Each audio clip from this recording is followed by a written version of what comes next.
నమస్తే అన్న. నమస్తే అండి. మీ పేరు? త్రినాథ్ అండి. అన్న, ఇక్కడ ఇప్పుడు జిహెచ్ఎంసీ ఎలక్షన్స్ ప్రభావం ఏ విధంగా ఉండబోతూ ఉంది? ముఖ్యంగా ఇప్పుడు బీఆర్ఎస్, జనసేన, బీజేపీ కలిసి పోటీ చేయబోతున్నాయి అని చెప్పేసి కవిత గారు కామెంట్స్ చేస్తూ ఉన్నారు. సో దీనిపైన మీరు ఏమనుకుంటున్నారు? మొత్తంగా ఓవరాల్గా ఏ విధంగా ఉండబోతుంది? జనరల్గా అయితే ముఖ్యంగా నేను ఒకటే చెప్తున్నానండి. ఏదో తెలంగాణ దించేయడానికి, ఆంధ్రాని పెంచేయడానికి ఇలాంటిది నేనేమి చెప్పట్లేదు. ఏదైనా నేను మనకు మంచి జరిగితే చాలు అని చెప్పేసి నేను ఊహిస్తున్నాను.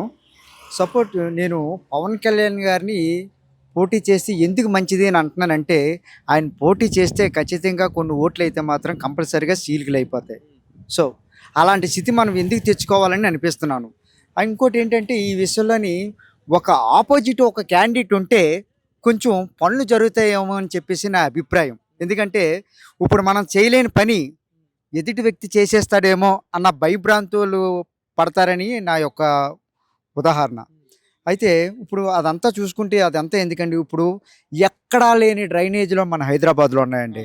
ఇప్పుడు సపోజ్ ఒక బిల్డింగ్ ఉంది, ఆ బిల్డింగ్ దగ్గర నుంచి వాడు అపార్ట్మెంట్ నుంచి డైరెక్ట్గా డ్రైనేజ్ పారుతూ వెళ్తూ ఉంటుంది. అవతల వ్యక్తి వెళ్ళి ఆ డ్రైనేజ్లో నిలబడిపోయి పానీపూరి తినేస్తాడు, టిఫిన్ తినేస్తాడు, చాయ్ తాగేస్తాడు, అన్నీ చేస్తాడు. కానీ మనం పాదాల లోతు నిలబడి ఈ డ్రైనేజీ ఇలాగ వస్తుంది, దీని మీద మనం ఒక కంప్లైంట్ చేస్తే అసలు దాని గురించి యాక్షన్ ఎవరు తీసుకోవాలండి? ఇప్పుడు ఒక అపార్ట్మెంట్ నుంచి వస్తుంటే అది అందరికీ పాకురుకుంటూ వెళ్తుంది, అది అందరికీ ఆరోగ్యం దెబ్బే కదా. అప్పుడు నలుగురు నిలదీసి ఎవరైతే ఏ అపార్ట్మెంట్ నుంచి అయితే అది డ్రైనేజ్ లీక్ అవుతుందో 24 గంటల్లో మీరు యాక్షన్ తీసుకోకపోతే మీకు అరెస్ట్ వారెంట్ వస్తుందని ఎప్పుడైతే హెచ్చరిస్తారో ఆ రోజు అది ఖచ్చితంగా ఆ పని, అయ్యో నన్ను మళ్ళీ పోలీసులు తీసుకెళ్ళిపోతారేమో, నన్ను అరెస్ట్ చేస్తారేమో, నా అపార్ట్మెంట్కి నేనే బాధ్యతని. రోడ్డు మీద జరిగితే జిహెచ్ఎంసీ బాధ్యతలు, వాళ్ళు రోడ్డు మీద జరిగితే వాళ్ళు యాక్షన్ తీసుకుంటారు. నీ అపార్ట్మెంట్ నుంచి నాది కాదులే, నా ముందు నుంచి వెళ్ళిపోతుంది అని చెప్పేసి అనుకోవడం అది చాలా తప్పు. ఫస్ట్ ఇవి అడిగడితే మనకి కొంచెం సమాజంలో కొంచెం మనకి పేరు ఉంటుంది, మనకు రోడ్లు కూడా నీట్గా ఉంటాయి.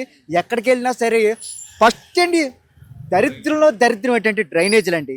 ఇది క్లియర్ చేయాలంటే మీరేం పని చేసి అక్కర్లేదు. నీ అపార్ట్మెంట్ నుంచి వస్తుందా బాబు, ఇదిగో నీ అపార్ట్మెంట్ నుంచి డ్రైనేజ్ వస్తుంది, నువ్వు 24 గంటల్లో దాని మీద యాక్షన్ తీసుకోకపోతే మేము మీ మీద యాక్షన్ తీసుకుంటాం అన్నాడు. అతను నిజంగా వదులుతాడండి? ముందు ఆ పని చేసే బయటికి వెళ్తాడు. ఇదండి, అందుకే ఎదుటి ఒక క్యాండిడేట్ ఉంటే వాళ్ళకి పనులు చేసే వాళ్ళకి కూడా ఒక భయభ్రాంతులు పుడతాయి. అయ్యో నేను చేయలేని పని ఎదుటి వ్యక్తి చేస్తే అతనికే మార్కులు పడతాయి, అతనికే ఓటు వెళ్తుంది.